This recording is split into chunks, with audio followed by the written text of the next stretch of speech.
ನಮಸ್ಕಾರ. ನೋಡಿ, ವಿಧಿ ಆಟದ ಮುಂದೆ ವಿಧಿ ಮುಂದೆ ಯಾರೂ ದೊಡ್ಡರಲ್ಲ. ಅರ್ಥ ಮಾಡ್ಕೊಳ್ಳಿ. ಕರ್ಮಗಳು ಯಾರನ್ನೂ ಬಿಡಲ್ಲ. ಪಂಚಭೂತಗಳಿಗೆ ಹಾನಿ ಮಾಡಿದರೆ, ಅಗ್ನಿ, ಭೂಮಿ, ಆಕಾಶ, ವಾಯು, ಜಲ ಪಂಚಭೂತಗಳಿಗೆ ಹಾನಿ ಮಾಡಿದರೆ ಶಿಕ್ಷೆ ತಪ್ಪಿದ್ದಲ್ಲ. ಎಚ್ಚರ.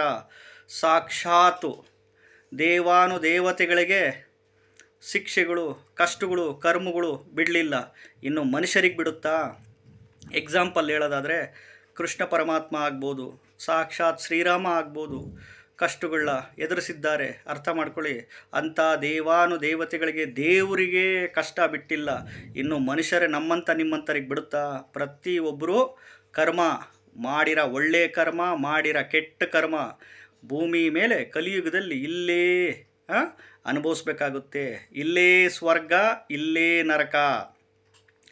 ಜ್ಯೋತಿಷ್ಯಗಳ್ಯಾರು ದೇವರಲ್ಲ, ಪವಾಡ ಪುರುಷರಲ್ಲ. ಯಾರು ನಿಮ್ಮನ್ನು ಶ್ರೀಮಂತರನ್ನಾಗಿ ಮಾಡಲ್ಲ. ಜ್ಯೋತಿಷ್ಯಗಳು ಮಾರ್ಗದರ್ಶನ ಮಾಡೋರಷ್ಟೇ, ಗೈಡೆನ್ಸ್ ಮಾಡೋರಷ್ಟೇ. ಗ್ರಹಗಳ, ನಕ್ಷತ್ರಗಳ ಆಧಾರವಾಗಿ ಒಳ್ಳೆಯದು ಕೆಟ್ಟದು ಅಷ್ಟ. ಅರ್ಥ ಆಯ್ತಾ? ಈ ಮಂತ್ರಗಳು ಹೇಳ್ಕೊಳ್ರಪ್ಪ, ಈ ಪೂಜೆ ಮಾಡ್ಕೊಳ್ರಿ, ದರ್ಶನ ಮಾಡ್ಕೊಳ್ಳಿ ಅಂತ ಅವ್ರು ಹೇಳೋದು ತಪ್ಪು ಅನ್ನಲ್ಲ. ಅರ್ಥ ಆಯ್ತಾ? ಮತ್ತು ಪಾಪ ಪುಣ್ಯದ ಲೆಕ್ಕಾಚಾರದ ಫಲಗಳು ಈ ಕಲಿಯುಗದಲ್ಲಿ ಇಲ್ಲೇ ಸ್ವರ್ಗ, ಇಲ್ಲೇ ನರಕ.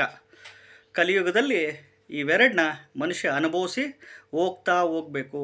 ಅದಕ್ಕೆ ಹೇಳೋದು, ನೀವು ಮಾಡುವ ಕೆಲಸದ ಆಯ್ಕೆಗಳೇ ನಿಮ್ಮನ್ನು ಶ್ರೀಮಂತರನ್ನಾಗಿ ಮಾಡುತ್ತೆ.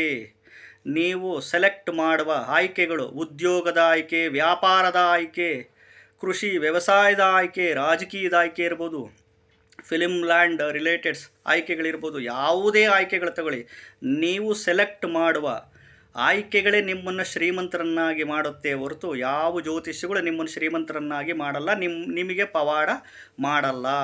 ಮಾರ್ಗದರ್ಶನ ಮಾಡೋರಷ್ಟೇ. ಅರ್ಥ ಮಾಡ್ಕೊಳ್ಳಿ. ಕಷ್ಟಪಟ್ಟು ಬೆವರು ಸುರಿಸಿ ಉದ್ಯೋಗ, ವ್ಯಾಪಾರ, ವ್ಯವಸಾಯ, ಕೃಷಿ ಮಾಡಿ ಇದರಲ್ಲಿ ದೇವ್ರನ್ನ ಕಾಣ್ರಿ. ಪ್ರಾಣಿಗಳಿಗೆ, ಪಶು ಪಕ್ಷಿಗಳಿಗೆ ಆಹಾರ, ನೀರು, ದಾನಗಳು ಮಾಡ್ತಾ ಹೋಗಿ. ಹೇಳ್ತಾ ಇದ್ದೀನಿ, ನಿಮ್ಮ ಕಷ್ಟಕ್ಕೆ ನೀವೇ ಜವಾಬ್ದಾರರು, ನಿಮ್ಮ ಸುಖಕ್ಕೆ ನೀವೇ ಜವಾಬ್ದಾರರು. ನಿಮ್ಮ ದುಡ್ಡಿನ ಕಷ್ಟಗಳಿಗೆ, ನಿಮ್ಮ ಸಾಲ ಬಾಧೆಗೆ, ನಿಮ್ಮ ಬಡತನಕ್ಕೆ, ನಿಮ್ಮ ಶ್ರೀಮಂತಿಕೆಗೆ ನೀವೇ ಕಾರಣ. ಯಾರನ್ನೂ ಇಲ್ಲಿ ದೂಷಣೆ ಮಾಡೋಂಗಿಲ್ಲ. ಎಲ್ಲರೂ ಒಂದಲ್ಲ ಒಂದಿನ ಸಾಯಲೇಬೇಕು, ಇದು ಎಲ್ರಿಗೂ ಗೊತ್ತು.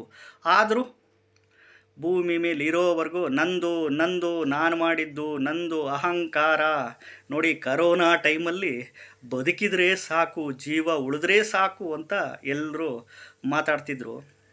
ಕರೋನಾ ಮುಗೀತಿದ್ದಂಗೆ ಶುರು, ನನ್ನ ಆಸ್ತಿ, ನನ್ನ ಮನೆ, ನನ್ನ ದುಡ್ಡು, ನನ್ನ ಕಾರು, ನನ್ನ ಬಂಗಾರ, ನಾನು ಮಾಡಿದ್ದು, ನನ್ನಿಂದ ನಿಮಗೆ ಭಿಕ್ಷೆ ಅಂತಂದ್ಬಿಟ್ಟು ಮನುಷ್ಯ ಎಗರಾಡ್ತಿದ್ದಾನೆ, ಇದು ಮಾಡ್ತಿದ್ದಾನೆ. ಹೇಳ್ತಿದ್ದೀನಲ್ಲ, ನೀವು ಮಾಡುವ ಪಾಪ ಪುಣ್ಯದ ಕೆಲಸಕ್ಕೆ ಭಗವಂತ ಫಲ ಕೊಟ್ಟೇ ಕೊಡ್ತಾನೆ. ಅದನ್ನು ಅನುಭವಿಸಿ ಎಲ್ಲರೂ ಹೋಗಲೇಬೇಕು. ಅರ್ಥ ಆಯ್ತಾ? ಜ್ಯೋತಿಷ್ಯ ಏನು? ಶಾಸ್ತ್ರ. ಇದು ಒಂದು ಒಳ್ಳೆಯದಕ್ಕೆ, ಕೆಟ್ಟದಕ್ಕೆ ಇಂಥದ್ದು ಮಾಡ್ಕೊಳ್ರಪ್ಪ, ಇಂಥದ್ದು ಮಾಡ್ಕೊಂಬೇಡ್ರಿ ಅಂತ ಮಾರ್ಗದರ್ಶನ ಮಾಡೋದಷ್ಟೇ ಬಿಟ್ಟರೆ ಜ್ಯೋತಿಷ್ಯದಿಂದ ಮಿರಾಕಲ್ಸ್ ನಡೆಯಲ್ಲ. ಗ್ರಹಗಳು ಇನ್ಫ್ಲುಯೆನ್ಸು ಮನುಷ್ಯನಿಗೆ ಇದ್ದೇ ಇರುತ್ತೆ. ಯಾಕೆಂದರೆ ಭೂಮಿ ಮೇಲೆ ನಾವು ವಾಸ ಮಾಡ್ತಿದ್ದೀವಿ ಅಂದರೆ ಸೋಲಾರ್ ಸಿಸ್ಟಮ್ಮಲ್ಲಿರೋ ಪ್ಲ್ಯಾನೆಟ್ಸ್ಗಳು ಇನ್ಫ್ಲುಯೆನ್ಸು ಅರ್ತಿಗೆ ಸ್ಕ್ಯಾಟ್ರ್ ಆದಾಗ ಆ ಒಂದು ರೇಸುಗಳೆಲ್ಲ ಮನುಷ್ಯನ ಮೇಲೆ ಪ್ರಭಾವಗಳು ಬೀಳೋದು ಸಹಜ. ಬಟ್ ಅದನ್ನೇ ನಂಬ್ಕೊಂಡು ಕೂತ್ಕೊಳಂಗಿಲ್ಲಲ್ಲ. ನಿಮ್ಮ ಸ್ವಂತ ಶ್ರಮ, ಸೆಲ್ಫ್ ಎಫರ್ಟ್ ಹಾಕಲೇಬೇಕು. ಕಾಮನ್ ಸೆನ್ಸ್ ಇಟ್ಕೊಬೇಕು, ಸಿಕ್ಸ್ತ್ ಸೆನ್ಸ್ ಆಪ್ರೇಟ್ ಮಾಡಬೇಕು. ಲೈಫ್ ಸ್ಟೈಲ್ನ ಬದಲಾವಣೆ ಮಾಡ್ಕೊಂಡಾಗ ಶ್ರೀಮಂತರಾಗಲಿಕ್ಕೆ ಸಾಧ್ಯ.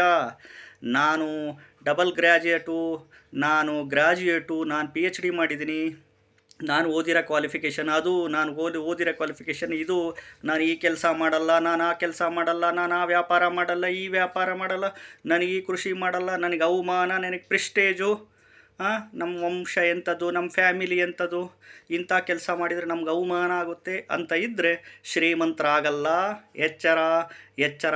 ಕಲಿಯುಗದಲ್ಲಿ ಆರೋಗ್ಯ, ದುಡ್ಡು ಎರಡು ಕಣ್ಣುಗಳಿದ್ದಂಗೆ. ಸರಿಯಾಗಿ ಉಳಿಸ್ಕೊಳ್ಳಿ, ಬೆಳೆಸ್ಕೊಳ್ಳಿ, ಕಾಪಾಡ್ಕೊಳ್ಳಿ. 500 ರೂಪಾಯಿ ನೋಟೇ ಇಲ್ಲಿ ಕಲಿಯುಗದಲ್ಲಿ ದೇವರು.